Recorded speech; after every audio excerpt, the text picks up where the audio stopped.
Agora eu já me sentia mais à vontade entre os demais passageiros daquele veículo esquisito. E com tantas perguntas queimando meu cérebro, não resisti e continuei explorando os conhecimentos de Lísias. Lísias, meu amigo, todas as colônias espirituais são idênticas a esta? Utilizam os mesmos processos? De modo algum. Assim como acontece no planeta Terra, cada região, cada estabelecimento tem seus traços peculiares, e as criaturas se identificam pelas fontes comuns de origem, bem como pela grandeza dos fins que devem atingir. A multiplicidade de condições aqui em nossos planos espirituais é imensa. É importante entender que cada colônia, assim como cada entidade, permanece em degraus diferentes na grande escada de ascensão. Como você sabe, Sim. Todas as experiências de grupo são diferentes entre si. A colônia de nosso lar é exatamente uma grande experiência de grupo. Nossos primeiros missionários buscaram inspiração numa importante colônia espiritual vizinha, chamada Alvorada Nova. E de lá trouxeram as bases. Depois, trocaram a denominação departamento por ministério, por concluir que esta palavra é mais expressiva como definição de espiritualidade.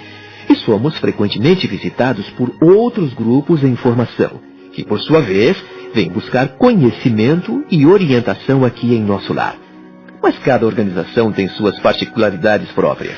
O aeróbus parou, Lísias, e estamos novamente perto do hospital. Vamos descer aqui? Sim, André. Tenho uma visita a fazer no pavilhão da direita. Quanto a você, recomendo que volte ao seu quarto e descanse um pouco. Afinal, fez um longo passeio. Longo e produtivo, meu amigo. Eu não poderia ter conseguido melhor Cicerone. Já posso dizer que conheço algumas coisas em nosso lar. Não se iluda, André. Ainda terá muitas surpresas aqui.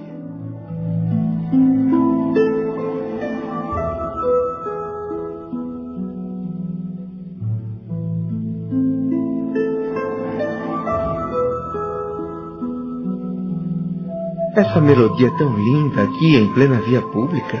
Mas de onde vem esse som maravilhoso? Das oficinas onde trabalham os habitantes de nosso lar. Depois de observar muito, reconheceu a governadoria da colônia que a música é um poderoso estímulo. Intensifica bastante o rendimento de todos os serviços em todos os setores. Hoje em dia, aqui em nosso lar, ninguém mais trabalha sem ouvir música.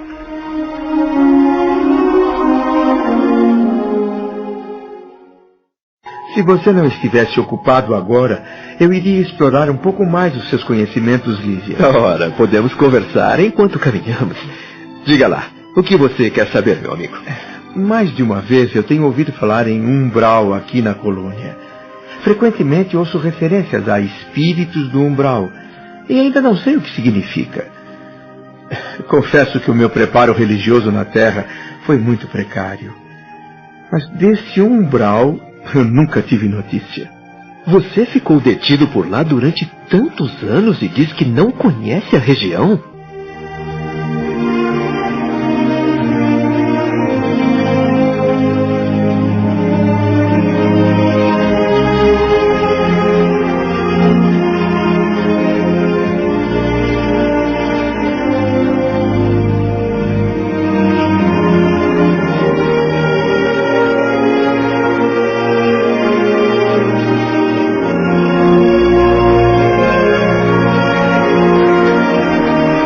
Mas então, aquele lugar horrível onde eu sofri tanto é o que chamam de umbral?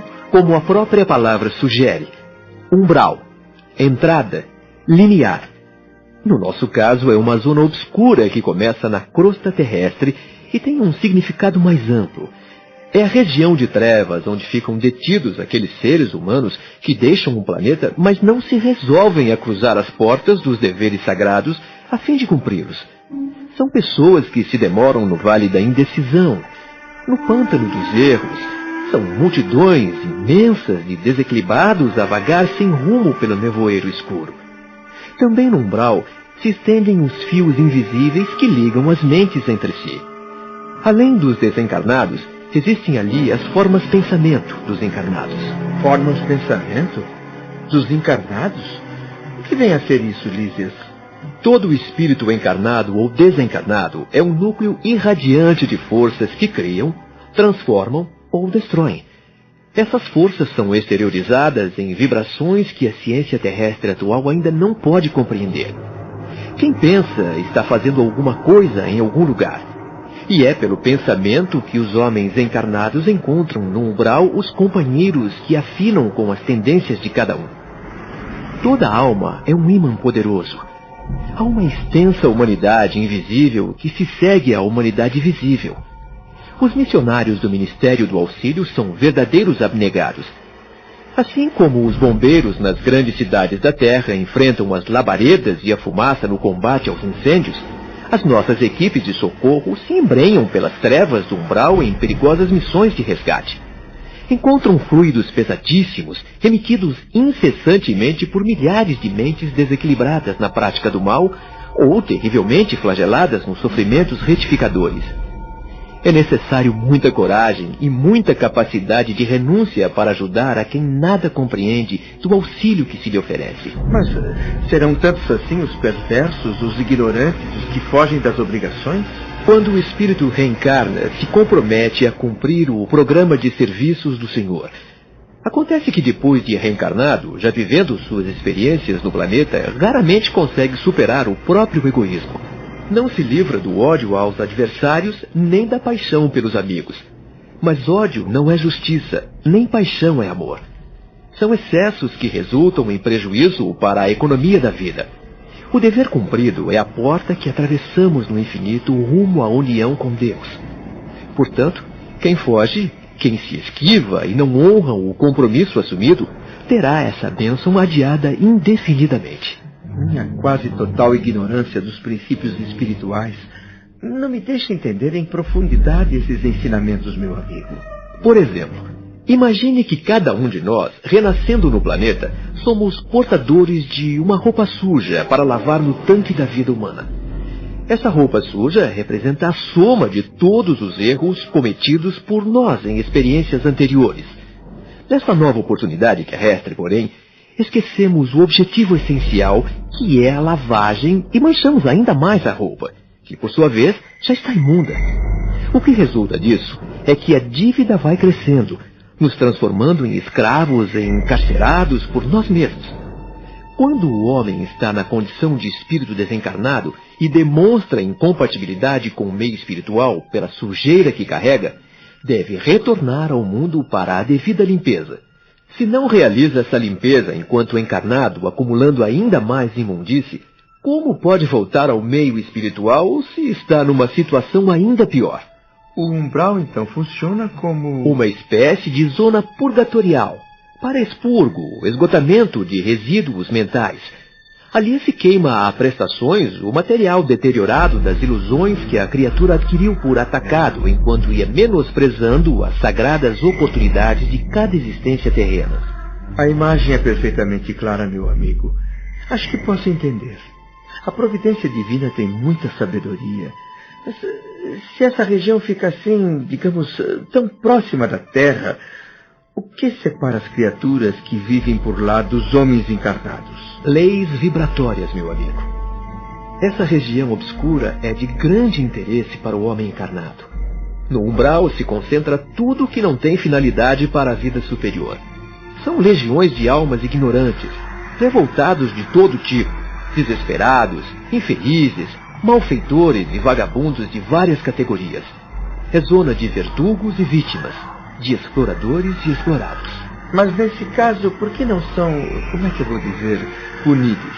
Porque não são perversos o suficiente para serem enviados a colônias de reparação mais dolorosa, nem bastante nobres para serem conduzidos a planos mais elevados. São companheiros imediatos, estão a um passo do homem que vive no planeta. E vivem numa perturbação permanente, um desespero sem fim, Lísias. Na Terra, quando o cateiro não aparece, ou o trem se atrasa, o homem fica desesperado. Algo parecido ocorre no umbral. O recém-desencarnado pensa que vai chegar e imediatamente encontrar o Senhor à disposição dos seus caprichos. Como isso não acontece, ele se frustra. Se desespera ainda mais quando descobre que a coroa da vida eterna é uma glória intransferível, só concedida àqueles que trabalham com o Pai. Daí nasce a revolta. Compreendo, mas então não existe nesse umbral nenhum tipo de defesa para essas criaturas, nenhuma espécie de organização? Organização é atributo dos espíritos organizados, André. A zona inferior é como a casa onde não há pão. Todos gritam e ninguém tem razão. O agricultor que não semeia não tem como colher. Os seres do umbral não se organizam no sentido correto da palavra, mas formam núcleos de notável poder, pela concentração de tendências e desejos comuns a determinados grupos de desajustados. Enquanto aqui, em nosso lar, temos uma sociedade espiritual voltada para o progresso, lá eles cultivam suas mesquinharias. E permanecem naquela paisagem horrível indefinidamente? Apesar das sombras e das angústias do umbral, nunca faltou lá a proteção divina. Cada espírito permanece naquela região só o tempo necessário. Quando se mostra apto a receber cooperação fraterna, é resgatado e conduzido para nosso lar ou para outra colônia semelhante, entre as muitas que o Senhor autorizou para o trabalho e socorro espiritual. Exatamente o que aconteceu comigo. Sim. Você já estava qualificado para atendimento direto no Ministério do Auxílio. Os que se mostram refratários ao chegar aqui são encaminhados para o Ministério da Regeneração. Dependendo do proveito de cada um, a possibilidade de admissão nos serviços de auxílio, comunicação e esclarecimento. E após prestar esses serviços, poderá estar preparado para futuras tarefas no planeta. Na verdade, todos nós, depois de longo estágio de serviços e aprendizado, voltamos a reencarnar para prosseguir no aperfeiçoamento. Poucos conseguem atividades nos ministérios superiores, como o da elevação, e raríssimos são admitidos no Ministério da União Divina, o mais elevado de todos. Nos últimos 10 anos, somente 4 entidades conseguiram ingressar na União Divina com responsabilidades definidas. O governo de nosso lar é extremamente rigoroso quanto à ordem e à hierarquia. Nenhuma condição de destaque é concedida aqui a título de favor. E cada um desses, digamos assim, estágios apresenta dificuldades diferentes? Sem dúvida. Aqui não temos o conforto de atividades meramente idealistas. Não estamos mais na Terra, onde o desencarnado é promovido compulsoriamente à condição de fantasma.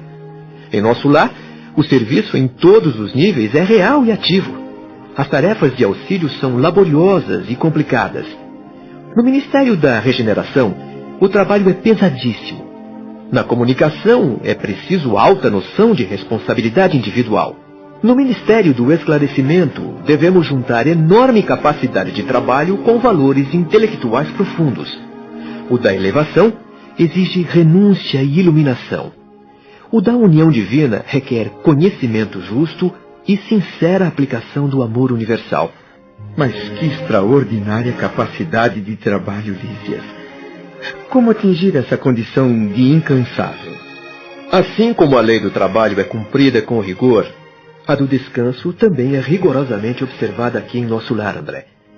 Uns servidores não podem ficar mais sobrecarregados do que outros. A única exceção é o próprio governador, que apesar de ter sob seu controle direto numerosos serviços, como os de alimentação, distribuição de energias elétricas, trânsito, transporte e outros, nunca aproveita o tempo de repouso que lhe toca por direito. O governador nunca se ausenta do palácio? Só se o bem público exigir.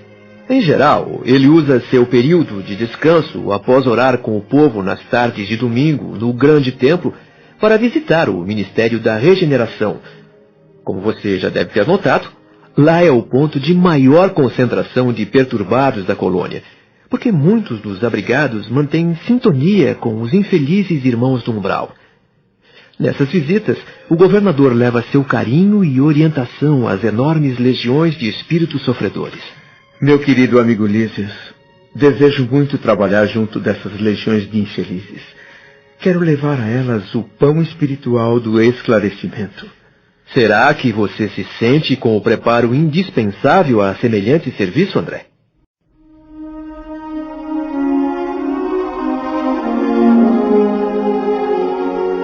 Eu melhorava a cada dia, e com as melhoras, vinha a vontade crescente de me movimentar, de trabalhar. Eu ansiava por preencher os meus dias de forma útil, como qualquer homem normal no mundo. Era justo depois de tantos anos difíceis, tanta luta. Reconhecia as excelentes oportunidades que perdera na terra. Sabia que muitas falhas me assinalavam o caminho. Recordava com clareza os meus 15 anos de clínica e sentia um certo vazio no coração.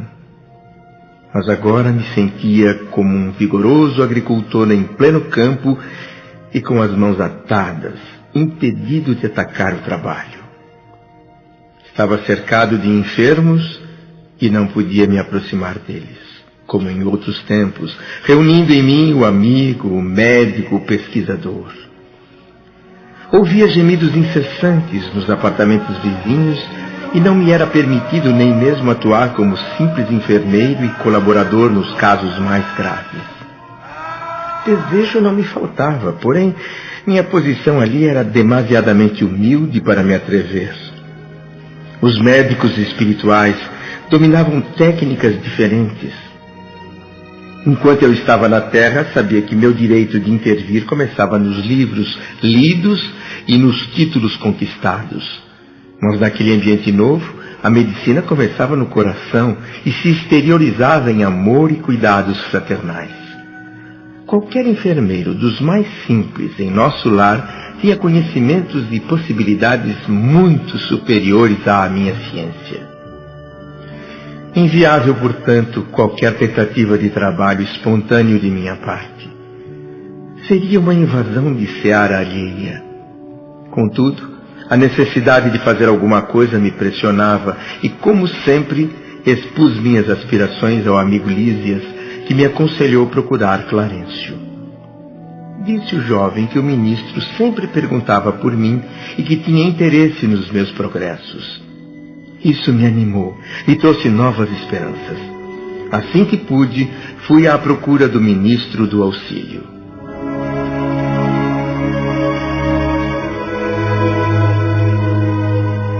Por favor, minha senhora, venho até aqui para uma audiência com o ministro Clarencio.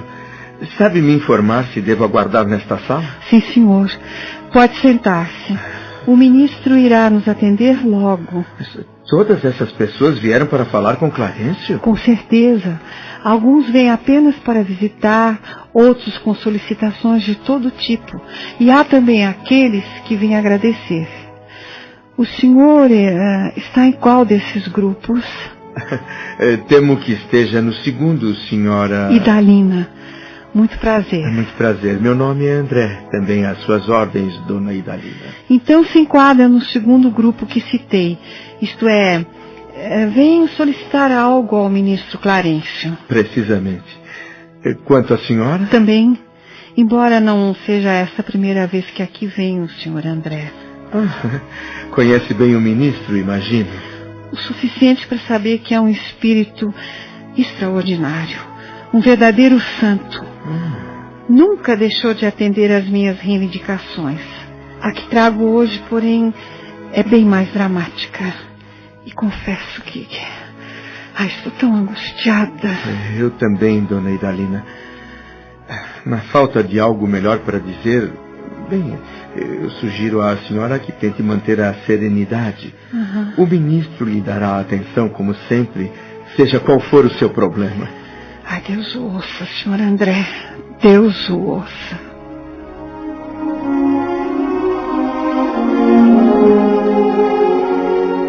Não precisamos esperar muito. Clarencio administrava eficientemente seu tempo e logo atendeu todas as pessoas que ali aguardavam. 2 de cada vez. Estranhei um pouco tal processo de audiência, mas logo descobri que ele utilizava esse método a fim de que os pareceres fornecidos a qualquer interessado servissem igualmente a outros. Assim, atendendo a necessidades de ordem geral, ganhando tempo e proveito. Poucos minutos depois, o ministro surgiu sorridente e amável, fazendo um gesto para que eu e dona Idalina entrássemos em seu gabinete. A senhora dona Idalina está bem? Razoavelmente, senhor ministro. Em seguida estarei melhor, com certeza. E o meu caro amigo André, hein? O que tem feito, como tem passado? Pelo menos as notícias que me chegam a seu respeito têm sido muito boas. Sinto-me a cada dia melhor, ministro. E tenho andado muito pela colônia, aprendendo, conhecendo e me impressionando a todo instante com as maravilhas que vejo. Ótimo, ótimo. Conhecimento é uma das riquezas inalienáveis do espírito humano. Mas vamos ao que traz Dona Idalina ao Ministério do Auxílio. Nobre Clarencio, venho pedir seus bons ofícios a favor de meus 2 filhos. Sim. Já não posso tolerar tanta saudade e tanto sofrimento. Soube que eles vivem exaustos e sobrecarregados de infortúnios na terra. Eu sei, ministro, eu reconheço que os desígnios do nosso Pai Eterno são justos e amorosos. São mesmo. Mas eu sou mãe. Não suporto o peso da angústia.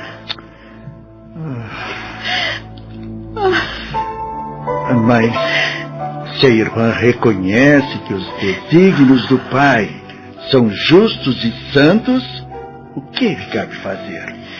Desejava que o nobre ministro me concedesse recursos para que eu mesma possa proteger meus amados filhos no ambiente terrestre.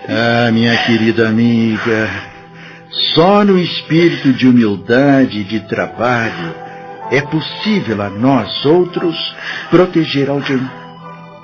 Que me diz de um pai de família na terra que desejasse ajudar os filhinhos, mantendo-se em absoluta ociosidade no conforto do lar, sem nada a produzir? A cooperação e o serviço são leis criadas pelo nosso Pai Eterno, que ninguém pode ignorar sem prejuízo próprio. Sua consciência não diz nada a respeito, Dona Idalina.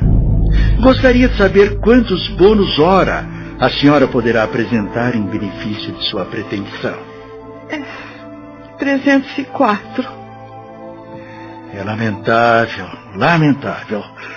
A senhora se hospeda aqui em nosso lar há mais de 6 anos e apenas deu à colônia até hoje 304 horas de trabalho.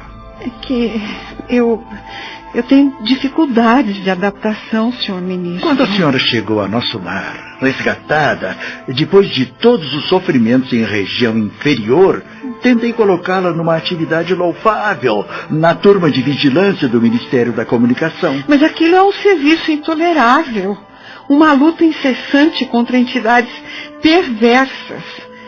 Eu vivi em conflito permanente. Tentei em seguida colocar a senhora como auxiliar dos irmãos da suportação nas tarefas regeneradoras. Pior, aqueles apartamentos estão repletos de pessoas imundas, palavrões, indecências, miséria. Experimentamos depois sua colaboração na enfermagem dos perturbados. Mas só mesmo se eu fosse uma santa para tolerar aquilo. Fiz o que pude, senhor ministro, mas aquela multidão de almas desviadas assombra qualquer um. E os meus esforços não ficaram aí, Dona Idalina. Os gabinetes de investigações e pesquisas do Ministério do Esclarecimento também não serviram para a senhora. Era impossível continuar ali. Só enfrentei experiências exaustivas, fluidos estranhos, chefes ásperos. E então resolveu, por conta própria, recolher-se aos campos de repouso. Não foi isso, Dona Idalina? A lei eterna diz: quem não coopera não recebe cooperação. Agora me diga, diga, senhora, o que poderá fazer para ajudar os seus filhos na terra, se nem mesmo aprendeu ainda a suportar coisa alguma? De olhos arregalados e cheios de lágrimas, a mãe aflita olhava para o semblante calmo e ponderado de Clarencio, sem saber o que responder. Eu, por minha vez, senti um tremor a me percorrer de cima a baixo. Como seria a minha entrevista? E, além do mais, o que seria esse tal de bônus hora?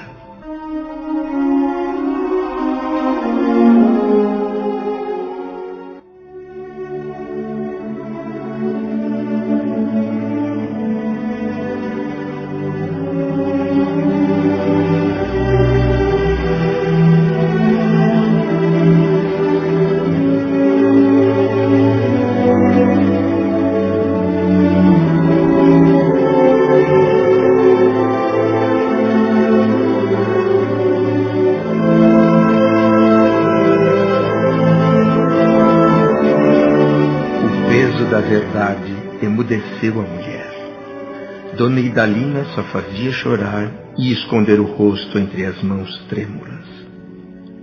Quanto a mim, uma sensação de profundo arrependimento me sugeria desistir da audiência com o ministro, renunciar às minhas pretensões, voltar correndo ao meu quarto no hospital e lá ficar quieto. Mas era tarde para isso. Mesmo tremendo e com o coração descompassado, nada me restava senão esperar pela minha vez.